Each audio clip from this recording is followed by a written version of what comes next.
Hey, and welcome back. In the last part, we say that JavaScript is a high-level, dynamic, untyped, interpreted multi-paradigm functional programming language. So, what does it mean, dynamic? This means that it can add things at runtime. So it can manipulate and be manipulated at runtime. There are certain programming languages, once it is written, you can't add anything once it has been compiled. So JavaScript is not like that, it is dynamic. You can add things, it can manipulate things at runtime. Then, untyped.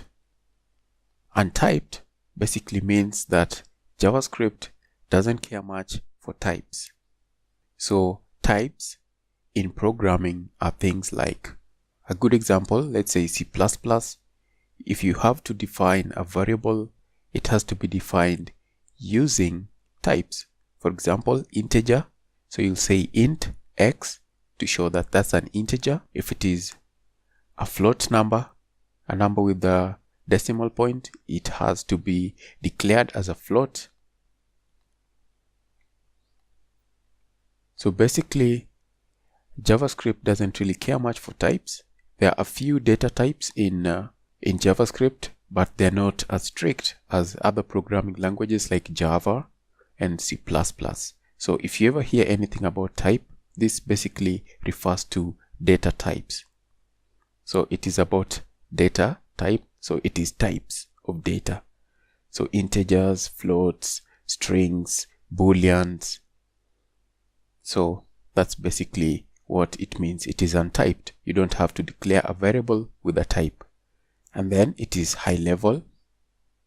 So high level means that it is abstracted from the computer details. As a user, you'll just write basic JavaScript code. There is a lot of abstraction from the computer details. So we don't have to see the bytecodes and the zeros and the ones. That's basically what it means as a high-level programming language. So it is interpreted. This means that you don't need to compile the code.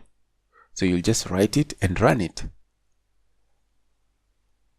So you can just write and run it without having to compile it. Languages like Java, C++, you have to compile them before the application you made can be run.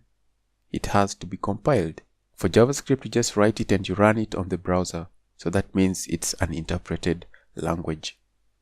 And then it's a functional programming. So the easiest way I can think of this is it's basically defined into functions.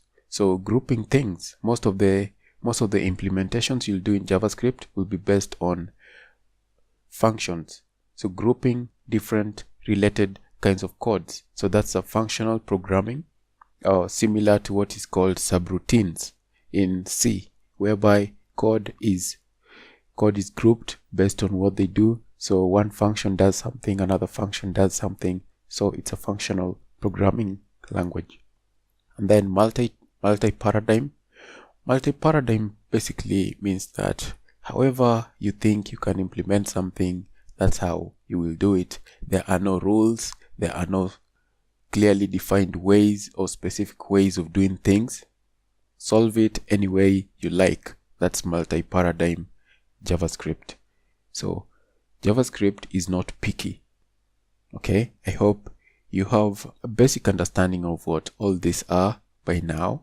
If you don't, you can take any course online that deals with programming and you will get a better understanding of most of these concepts.